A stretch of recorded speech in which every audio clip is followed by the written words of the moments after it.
on blogs, we just ban people. It's really easy. You just like put in their IP address and they never come back. And that's all I wanted to say. It's just so much simpler on computers. I mean, cyberspace is easy to regulate, until they take it over. But right now, it's great. But I actually have a pre-written answer to this question. I was hoping somebody would ask this. Oh, here we go. I don't care if they. I don't care if they distort the message. The truth is what matters. The truth has a strength. It's the facts on the ground that matter, that will win. And the media will be the most surprised when we do win. And they've ignored us, they've laughed at us, and now they're going to start fighting us, so get ready for that. And basically, whenever I had the Bay Area Tea Party, I signed that up. Somebody wrote me an email, and they were really upset because this lady she was a former Democrat, she was taking the lead on the Tea Party up there, and everybody was going to go to her Tea Party. And she sent out this message to everyone, and she literally said, if you don't have signs that fit to basically 3 categories, you will have to go somewhere else. Yep. Take one of our signs, or I'll ask the police to escort you away. And I was like, I'm supposed to fight for freedom with this person?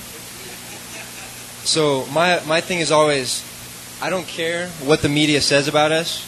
They're going to distort the message anyways. I care that every single person there has the ability to express what they feel.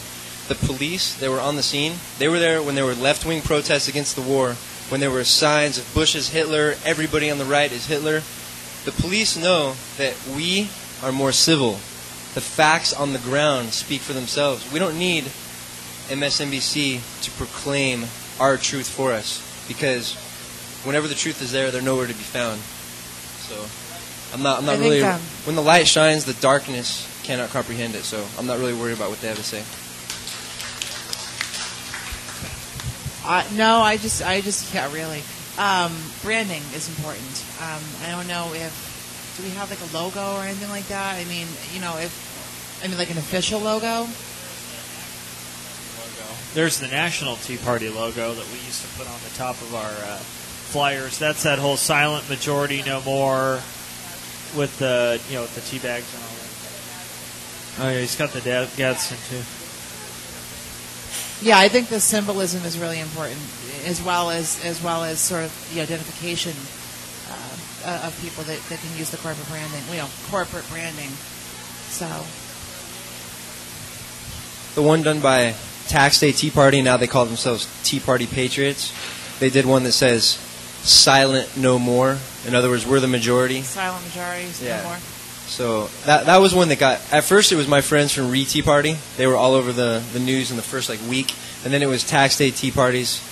That one that you just mentioned, and I understand. Yeah, branding is very important, and actually, we have some people drawing up a logo for us right now. Yeah, you can't see the air quotes on the air. Right. Oh. Yeah. Well, because he's recording here. So these are air quotes for anybody listening out there. Quote unquote logo. We have somebody drawing us up a logo. It's a combination of the Liberty Tree, the "Don't Tread on Me" snake wrapped around it, and it's kind of like a combination of all the traditional themes of don't mess with us.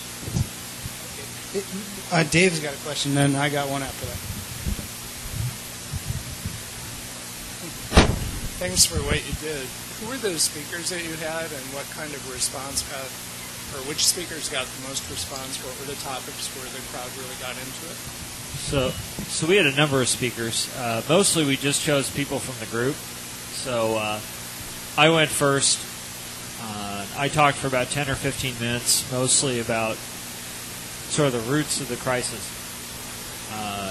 I want to kind of go on record saying that all of this was preventable, and in the aggregate, the majority of it was caused by reckless and negligent government intervention in the economy, or micromanagement in the economy. Then we had several other members of the group. Actually, if you go to our website, southbayteaparty.com, you can see all of our speeches are up there. Then Tammy Bruce, like I said, had offered to come speak at the event. So, I told her, look, you got an open mic. As much time as you want, people pay you to come blather at them. So, better than I can say for me. So. Okay, I forgot my question because I have the memory span of a canine.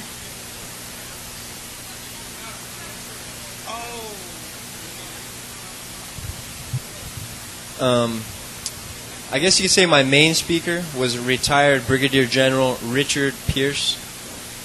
He basically spoke, there's no safety in silence. His point was when King Henry VIII created his new church so he could get divorced, he basically, there was some people that were silent. You know, we're not going to say anything, but they got beheaded anyways. Before they got beheaded, they said there's no safety in silence. It was really windy. I got harassed as far as like using their electricity, and I didn't want to deal with their permitting or anything.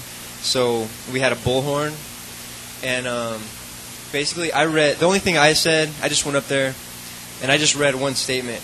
I don't know if you guys will let me read it right now. It's just a quick paragraph. This kind of like really had a profound effect on me when I read it years ago. It says, "To be governed is to be watched, inspected, spied upon, directed, law-driven, numbered, regulated, enrolled, indoctrinated, preached at, controlled, checked, estimated, valued, censured, commanded, by creatures who have neither the right nor the wisdom nor the virtue to do so. To be governed is to be at every operation, at every transaction, noted, registered, counted, taxed, stamped, measured, numbered, assessed, licensed, authorized, admonished, prevented, forbidden, reformed, corrected, punished. It is under the pretext of public utility and in the name of general interest to be placed under contribution, drilled, fleeced, exploited, monopolized, extorted from, squeezed, hoaxed, robbed. Then at the slightest resistance, the first word of complaint, to be repressed, fined, vilified, harassed, hunted down, abused, clubbed, disarmed, bound, choked, imprisoned, judged, condemned, shot, deported, sacrificed, sold, betrayed, and to crown all, mocked, ridiculed, derided, outraged, dishonored." That is government. That is its justice. That is its morality. His name is P.J. Proudhon. It's the general idea. Proudhon, okay, I never knew how to say that. General idea of the revolution in the 19th century. That is his list of domestic inconveniences of government. Inconveniences. Tortured, harassed, and dragged out in the middle of the night. Sorry, man. We're sorry for the inconvenience. Yeah, it's like that sign that has all the adjectives, and it's like at the end of it says, "Do not, vex, harass, kvetch, harangue," and then at the end of it says, "the animals." It's the same thing. We are the animals, sheeple. I'd like to congratulate you for your fantastic job in getting so many people out there to celebrate freedom and fight oppression. And I'm wondering if you can help us libertarian candidates. We have one here today, Chris Agrilla. And we saw on Glenn Beck yesterday how the Democrat numbers are dwindling, how the Republican numbers starting lower are dwindling, and how the independents are starting to go up. And we libertarians are part of the independent group. How in the world can you help Chris Agrilla in getting more people interested in his campaign? He's on the ballot. The election is July 12th, 14th.